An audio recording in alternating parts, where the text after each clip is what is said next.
അസ്സലാമു അലൈക്കും വറഹമത്തുല്ലാഹി വബറകാത്തു. ഇസ്രായേൽ എന്ന ഭീകരരാജ്യത്തിൻ്റെ അന്ത്യം അടുത്തിരിക്കുകയാണ്. ഞാനിത് പറയുമ്പോൾ വലിയ സന്തോഷത്തിലാണ്. കാരണം ഈ അത്ഭുതം നടക്കാൻ പോകുന്നത് പല കാരണങ്ങൾ കൊണ്ടാണ്. ഒന്നിസ്രായേലിനെതിരെ ഈജിപ്തും തുർക്കിയും ഒന്നിക്കാൻ പോകുന്നു. ഒന്നിച്ചുള്ള സൈനിക പരിശീലനങ്ങൾ വരെ നടക്കുന്നുണ്ട്.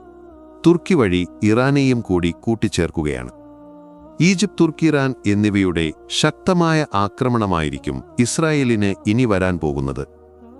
ഇപ്പോൾ ഇതാ ഇസ്രായേലിന്റെ ഭരണാധികാരി അമേരിക്കയുടെ സഹായം ചോദിക്കുകയാണ്.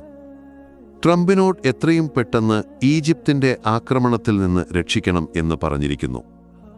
ഇതുമാത്രമല്ലേ ഇസ്രായേലിന്റെ പതനം ആരംഭിക്കാൻ പറയാനുള്ള കാരണം. ഈ ഇസ്രായേൽ എന്ന രാജ്യം രൂപീകരിച്ചത് ബ്രിട്ടനാണ്. അന്ന് ബ്രിട്ടന്റെ കോളനി രാജ്യങ്ങളായിരുന്നു അറബ് മുസ്ലിം രാഷ്ട്രങ്ങളൊക്കെ. ആ ബ്രിട്ടൻ അടക്കമുള്ള Norway, Netherlands, Canada, Japan, Spain അടങ്ങിയ രാജ്യങ്ങളൊക്കെ ഒരു സ്വതന്ത്ര ഫലസ്തീൻ രാജ്യത്തെ അംഗീകരിച്ചിരിക്കുകയാണ്. ഈ യുദ്ധം കൊണ്ട് ഇസ്രായേലിന് ഗംഭീര നഷ്ടമാണ്. ഒരുപക്ഷേ കുറെ മനുഷ്യരെ കൊന്നൊടുക്കാൻ ഇസ്രായേലിന് കഴിഞ്ഞിട്ടുണ്ടാവും. പക്ഷേ ആത്യന്തികമായി അവർക്ക് വമ്പൻ പരാജയമാണ്. കാരണം അമേരിക്കയെപ്പോലും ഞെട്ടിച്ചു. ബ്രിട്ടൻ അടക്കമുള്ള രാജ്യങ്ങൾ സ്വതന്ത്ര ഫലസ്തീനെ അംഗീകരിച്ചുകൊണ്ട് മുന്നോട്ട് വരുന്നു. ഒരുപക്ഷെ നമ്മുടെ വീഡിയോ കാണുന്നവർക്ക് തോന്നും, എന്താണ് സ്വതന്ത്ര ഫലസ്തീൻ അംഗീകരിക്കുക എന്ന് പറഞ്ഞാൽ എന്താണ് ഉദ്ദേശിക്കുന്നത് എന്ന്. 1948 ഫലസ്തീൻ രാജ്യമായിരുന്നു. പിന്നീട് അവിടെ ഇസ്രായേൽ രാജ്യം രൂപീകരിക്കുന്നു. ഇന്ന് ഫലസ്തീൻ രാജ്യം 2 മുനമ്പുകളാണ്. ആ മുനമ്പുകളിൽ ചിതറിക്കിടക്കുന്ന ഭാഗങ്ങളാണ്. അപ്പോൾ ഒരു സ്വതന്ത്ര ഫലസ്തീൻ രാജ്യത്തെ അംഗീകരിക്കാതെ ദീർഘകാലമില്ല. അവിടേക്കാണ് ബ്രിട്ടൻ അടക്കമുള്ള രാജ്യങ്ങൾ എത്തിയത്. ഇസ്രായേൽ ഒരു കാരണവശാലും പറയുന്നത് ആ ജോർദാൻ നദിക്കരയിൽ ഇങ്ങനെ ഒരു രാജ്യമുണ്ടാവില്ല എന്നുള്ളതാണ്. പക്ഷേ അള്ളാഹുവിൻ്റെ അത്ഭുതം എന്താണെന്ന് ചോദിച്ചാൽ കാര്യങ്ങൾ കീഴ്മേൽ മറിയുകയാണ്. ഞാൻ ഒന്നൊന്നായി പറഞ്ഞുതരാം. അതായത് ഇസ്രായേൽ ഈ രാജ്യം രൂപീകരിക്കുമ്പോൾ അവരോട് പറഞ്ഞിരുന്നത് അറബ് രാജ്യത്ത് ഞങ്ങൾക്ക് ചെറിയ ഒരു സ്ഥലം മതി എന്നുള്ളതാണ്. അങ്ങനെയാണ് അറബ് രാജ്യങ്ങളിൽ നിന്ന് ആളുകളെ മാറ്റിയിട്ട് ബ്രിട്ടൻ ഇങ്ങനെ ഒരു ഇസ്രായേൽ എന്ന രാജ്യം സ്ഥാപിക്കുന്നത്. പിന്നീട് 1948 1967 നടന്ന യുദ്ധത്തിൽ കൂടുതൽ സ്ഥലങ്ങൾ ഇസ്രായേൽ കൈപ്പറ്റി. അതിൽ ഈജിപ്തിനെ തോൽപ്പിച്ചു, തുർക്കിയെ തോൽപ്പിച്ചു, ലിബിയയെ തോൽപ്പിച്ചു, എല്ലാ രാജ്യങ്ങളെയും ജോർദാനെ തോൽപ്പിച്ചു. ഇങ്ങനെയാണ് ഇസ്രായേൽ എന്ന രാജ്യം വലുതാവുന്നത്. അതിൽ വെസ്റ്റ് ബാങ്കിലും ഗാസയിലുമാണ് പലസ്തീനികൾ കുറച്ചുകൂടുതലുള്ളത്. ആ വെസ്റ്റ് ബാങ്ക് അടങ്ങുന്ന ഒരു പലസ്തീൻ പ്രദേശത്തിന് പലസ്തീൻ ഒരു ഭരണാധികാരിയുണ്ടെങ്കിലും സത്യത്തിൽ ആ ഭാഗം ഇസ്രായേലിന്റെ കൈകളിലാണ്. പക്ഷേ ഗാസ എന്ന പലസ്തീനികൾ കൂടുതലുള്ള പ്രദേശത്ത് ഹമാസ് എന്നൊരു സംഘമാണ് ഭരിക്കുന്നതുകൊണ്ട് ഇസ്രായേലിന് പൂർണ്ണമായി അധീനപ്പെടുത്താൻ കഴിഞ്ഞിരുന്നില്ല. ഇപ്പോൾ ഇതാ ഗാസയും പൂർണ്ണമായി അധീനപ്പെടുത്തിയിരിക്കുകയാണ്. ഗാസയിലുള്ള ജനങ്ങളെ വംശീയ ഉന്മൂലനം നടത്തുകയാണ്. അങ്ങനെ എല്ലാം കൊണ്ടും ഭൗതികമായി ഇസ്രായേൽ ജയിക്കുന്നു എന്ന് തോന്നുകയാണ്. ആലോചിച്ചു നോക്ക് നിങ്ങൾ. വെസ്റ്റ് ബാങ്ക് ആദ്യമേ ഇസ്രായേലിന്റെ കൈകളിൽ. അവിടെയാണെങ്കിലോ ഇസ്രായേലികൾക്കും വേണ്ട, മുസ്ലിങ്ങൾക്കും വേണ്ട, മറ്റേ ക്രിസ്ത്യാനികളുടെയൊക്കെ പരിപാവന കേന്ദ്രങ്ങളുണ്ട്. പ്രവാചകന്മാരുടെ വീടുകളുണ്ട്, പള്ളികളുണ്ട്. എന്താ പറയാ, അവരുടെ മറ്റ് കേന്ദ്രങ്ങളുണ്ട്. പരിപാവനമായ എല്ലാ മസ്ജിദുൽ അക്സ ഉണ്ട്. എല്ലാ മതങ്ങൾക്കും പരിഗണനയുള്ള സ്ഥലങ്ങളുണ്ട്. അവിടെയാണ് ഇവരുടെ കയ്യേറ്റം. അത് കഴിഞ്ഞിട്ട് ഗാസയിലേക്കും ഇവർ വംശീയ ഉന്മൂലനം നടത്തിയ പേര് ഹമാസിനെ കൊല്ലൂ എന്നുള്ളതാണ്. ഹമാസിനെ തീർത്താൽ തീരുമോ? ഹമാസ് ഒരു ഐഡിയോളജിയാണതൊരു ആൾക്കൂട്ടമല്ല. വീട് നഷ്ടപ്പെട്ടവരോട്, കുടുംബം നഷ്ടപ്പെട്ടവരോട്, പ്രിയപ്പെട്ടവരെ കൊന്നൊടുക്കിയവരോട് പ്രതികാരം ചോദിക്കണ്ടേ എന്ന് പറയുമ്പോൾ അവിടുത്തെ ജനങ്ങൾക്കിടയിൽ ഹമാസ് ഉണ്ടാവുകയാണ്. അത് ഇസ്രായേൽ മനസ്സിലാക്കുന്നില്ല. മരണപ്പെട്ടാലും സ്വർഗം എന്ന് വിശ്വസിക്കുന്ന ആളുകളാണ് ഹമാസിന്റെ അനുകൂലികൾ. അതുകൊണ്ട് തന്നെ ഹമാസിനെ തോൽപ്പിക്കാൻ കഴിയില്ല.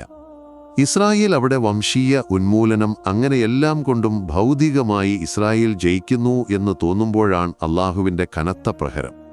ബ്രിട്ടൻ അടക്കമുള്ള രാജ്യങ്ങൾ ഐക്യരാഷ്ട്രസഭയിൽ സ്വതന്ത്ര ഫലസ്തീൻ അംഗീകരിക്കുന്നു. ഒന്ന് ചിന്തിച്ചു നോക്കൊരിക്കലും സംഭവിക്കാത്ത ഒരു കാര്യം. ഒരു അറബ് രാജ്യവും മുന്നോട്ട് വെച്ച നിർദ്ദേശങ്ങളല്ല. പക്ഷേ ഒരു കാലത്ത് ഇതേ ഇസ്രായേലിനെ പിന്തുണച്ചിരുന്ന രാജ്യങ്ങൾ ആ പിന്തുണകളൊക്കെ കൈവിട്ടു. ആ കൈവിട്ടിട്ട് സ്വതന്ത്ര ഫലസ്തീനെ അംഗീകരിക്കുന്ന രാജ്യങ്ങളായി മാറുന്നു. ഇതുതന്നെയല്ലേ വിജയം? അള്ളാഹുവിൻ്റെ അത്ഭുതം എന്ന് ഞാൻ പറയാൻ കാരണം ഭൗതികമായി എല്ലാ വിജയവും ഇസ്രായേലിനുണ്ടായിരിക്കുമ്പോൾ പിന്നിൽ നിന്ന് ഇതാ ഒരു കനത്ത പ്രഹരം ഇസ്രായേൽ ലഭിച്ചിരിക്കുന്നു. അങ്ങനെ ഈ നോർവേ, അതേപോലെ UK, Japan, Spain, Britain, Canada അടങ്ങിയ രാജ്യങ്ങളൊക്കെ സ്വതന്ത്ര ഫലസ്തീൻ എന്നൊരു അംഗീകാരം കൊടുത്തിരിക്കുമ്പോൾ ഇനി ഇസ്രായേലിന് എന്ത് മുഖരക്ഷ? അമേരിക്ക അടക്കം ഞെട്ടിത്തിരിച്ചിരിക്കുകയാണ്. ബ്രിട്ടൻ ഇങ്ങനെയൊക്കെ മാറി? അള്ളാഹുവിൻ്റെ ഒരു ഇടപെടൽ. ബ്രിട്ടന്റെ ഇടപെടലിനെ ചതിയാണെന്ന് കരുതുന്നവരുണ്ട്. കാരണം മുമ്പ് ഇതേ ബ്രിട്ടനാണ് ഇസ്രായേൽ രൂപീകരിക്കാൻ സഹായിച്ചത്. മുമ്പ് ഒരുപാട് ഭരണകൂടങ്ങളിൽ നിന്ന് പീഡനങ്ങൾ ഏറ്റുവാങ്ങിയ ഒരു ജനവിഭാഗമായിരുന്നു ജൂതവിഭാഗം. ഇന്ന് അതേ ജൂതവിഭാഗം മറ്റുള്ളവരുടെ മേൽ കുതിര കയറിഭാവം ജനങ്ങളെ കൊന്നൊടുക്കുന്ന ഒരു ക്രൂര മുഖമായി മാറിയിരിക്കുന്നു. ഇനി മറ്റൊന്നൊരു ഭാഗത്ത് ഈജിപ്തിന്റെ സൈന്യം അതിർത്തിയിലെ എല്ലാ തയ്യാറെടുപ്പുമാണ്. അവർ ആരുടെ സഹായത്തോടെയാണ്? തുർക്കിയുടെ സഹായത്തോടെ. ഈജിപ്ത് എന്നു പറഞ്ഞാൽ അമേരിക്കയുടെ കയ്യിലുള്ള ഏറ്റവും നൂതനമായ ആയുധങ്ങളുള്ള രാജ്യമാണ്. മുമ്പ് ഈജിപ്ത് ഇസ്രായേലുമായി യുദ്ധം ചെയ്തപ്പോഴൊക്കെ ഇസ്രായേൽ ജയിക്കുകയും ഈജിപ്ത് പരാജയപ്പെടുകയും ചെയ്തിട്ടുള്ളത്. ആ കാലമൊക്കെ മാറി. പിന്നെ ചില നയതന്ത്ര കരാറുകളുണ്ടായി. ഇനി യുദ്ധമുണ്ടാവില്ല എന്ന് പറഞ്ഞു. പക്ഷേ നിലവിലെ സാഹചര്യത്തിൽ എല്ലാം നോക്കിക്കൊണ്ട് നിൽക്കുകയാണ് ഈജിപ്ത്. ഈജിപ്ത് അതിർത്തിയിൽ സൈന്യങ്ങളെ റെഡിയാക്കി നിർത്തിയിരിക്കുകയാണ്. അത് അടിക്കാൻ തീരുമാനിച്ചു കഴിഞ്ഞാൽ അത് ഇസ്രായേലിന്റെ കഥ കഴിയും. ഇറാൻ അടിച്ച പോലെയല്ല. അതിന്റെ 10 മടങ്ങ് പ്രഹരശേഷി ഉണ്ടാകും ഈജിപ്ത് അടിക്കാൻ. അതോടൊപ്പം സുന്നി രാജ്യമായ തുർക്കിയുടെ സഹായത്തോടെയാണ് ഇതും ചെയ്യുന്നത്. കാരണം തുർക്കിക്കറിയാം, ഈയൊരു ഇസ്രായേൽ ഖത്തറിൽ നടത്തിയ ആക്രമണത്തിൽ ഹമാസ് നേതാക്കന്മാർ അവസാന നിമിഷം രക്ഷപ്പെട്ടത് തുർക്കിയുടെ ചാരസംഘടനയുടെ സഹായത്തോടെയാണ്. അവരാണ് ചോർത്തിക്കൊടുത്ത് നിങ്ങൾക്ക് വലിയൊരു അപകടം വരുന്നുണ്ട്. തുർക്കി എന്ന് പറഞ്ഞാൽ എല്ലാം കൊണ്ടും കെൽപ്പുള്ള ഒരു രാജ്യമാണ്. ആ രാജ്യത്തിന്റെ കൂടി സഹായം ഈജിപ്തിനുണ്ട്. അവരിതാ തുർക്കി വഴി ഇറാനെയും കൂട്ടിപ്പിടിച്ചിരിക്കുന്നു. ഇസ്രയേലിനോട് നേർക്കുനേർ നിന്നടിക്കാൻ കെൽപ്പുള്ള ഒരു രാജ്യമാണ് ഇറാൻ. അവരുടെ കയ്യിൽ ആയുധങ്ങളുണ്ട്. ആ ആയുധങ്ങളുമായി കാത്തിരിക്കുകയാണ് ആ ഇറാനും. ഇതൊരു അച്ചുതണ്ടുണ്ടായാൽ ഇസ്രായേലിന്റെ പതനം ഉറപ്പല്ലേ? ഇസ്രായേലിന് ഭൗതികമായി ആയുധങ്ങളും സജ്ജീകരണങ്ങളുമൊക്കെ ഉണ്ടായിരിക്കുകയാണ്. അഭൗതികമായ ചില സഹായത്തോടെ ഈ വിജയം വരുന്നത്. അതാ ഞാൻ പറഞ്ഞ ഇസ്രായേലിന് കനത്ത പരാജയം വരാൻ പോകുന്നു. മുൻപ് ഏതൊക്കെ രാജ്യങ്ങളുമായാണ് ഇസ്രായേൽ യുദ്ധം നടത്തിയിട്ടുള്ളത്? ആ യുദ്ധത്തിന്റെ ഗതിയൊക്കെ എന്തായിരുന്നു കാരണങ്ങൾ? ജോർദാനുമായി നടത്തിയിട്ടുണ്ട്, സിറിയയുമായി നടത്തിയിട്ടുണ്ട്, ലെബനാനുമായി നടത്തിയിട്ടുണ്ട്, പിന്നെ തുർക്കിയുമായി നടത്തിയിട്ടുണ്ട്, പിന്നെ ഈജിപ്തുമായി 5 രാജ്യങ്ങൾ അടക്കമുള്ള രാജ്യങ്ങളോടൊക്കെ യുദ്ധം ഇറാഖുമായി നടത്തിയിട്ടുണ്ട്. അങ്ങനെ എല്ലാ രാജ്യങ്ങളുമായും ഇസ്രായേൽ യുദ്ധം നടത്തിയിട്ടുണ്ട്. അവിടെയൊക്കെ വിജയം എന്നുള്ളത് പലരുടെയും സഹായത്തോടെയാണ് ഇസ്രായേൽ വിജയിച്ചിട്ടുള്ളത്. ഇപ്പോൾ ആ രാജ്യങ്ങളൊക്കെ കൈവിട്ടു. ഇപ്പോൾ രാജ്യങ്ങൾ അമേരിക്ക മാത്രമേ ഉള്ളൂ. ഏതായാലും നിലവിലെ സാഹചര്യത്തിൽ ഇസ്രായേലിന് കാര്യങ്ങൾ അത്ര എളുപ്പമല്ല. പക്ഷേ ഈ അറബ് രാജ്യങ്ങളിൽ നട്ടലില്ലാത്ത ചില അറബ് രാജ്യങ്ങൾ ചുറ്റുമുണ്ട്. അവർക്ക് അള്ളാഹു അവർക്ക് കൊടുത്ത ഒരു പരീക്ഷണമാണ്. മുമ്പ്, അതായത് പലസ്തീൻ അടങ്ങുന്ന രാജ്യമുള്ള ഒരു സമയത്ത് അവിടെയൊക്കെ ഭരിക്കുന്നത് ബ്രിട്ടനായിരുന്നു. ബ്രിട്ടനും ഫ്രാൻസുമൊക്കെ അടങ്ങുന്ന രാജ്യങ്ങളാണ് ഈ രാജ്യങ്ങളൊക്കെ ഭരിച്ചിരുന്നത്. അന്ന് ബ്രിട്ടൻ ഇടപെട്ടിട്ടാണ് പല സ്ഥലങ്ങളിൽ നിന്നും ജീവിക്കുന്ന ജൂതരെ പിടിച്ച് അവിടെ കൊണ്ടുവെക്കിയത്. അപ്പോൾ ആ സ്ഥലത്ത് മുസ്ലിങ്ങളുടെ പരിപാവന കേന്ദ്രങ്ങൾ ഉണ്ട്, ക്രിസ്ത്യാനികളുടെ പരിപാവന കേന്ദ്രങ്ങളുണ്ട്. അവിടെ ഇപ്പോൾ ജൂതർക്ക് മാത്രമേ അവകാശമുള്ളൂ എന്ന് വന്നാൽ അതൊരിക്കലും സമ്മതിച്ചു കൊടുക്കാൻ പറ്റില്ല. ഒരു വിഭാഗം മുസ്ലിം രാജ്യങ്ങൾ ഇസ്രായേലിനെ മുഴുവനാക്കി ഒഴിവാക്കിയിട്ടുള്ള ഒരു ഫലസ്തീൻ രാജ്യം വേണം.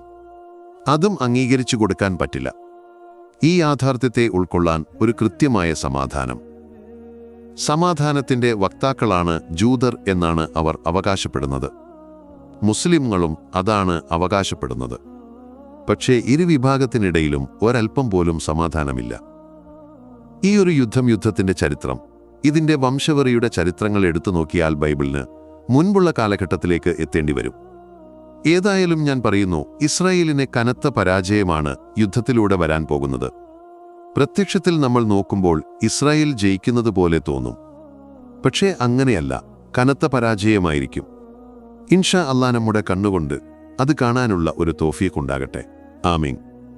അസ്സലാമു അലൈക്കും വറഹമത്തുള്ളാഹി വബറകാതുഹു.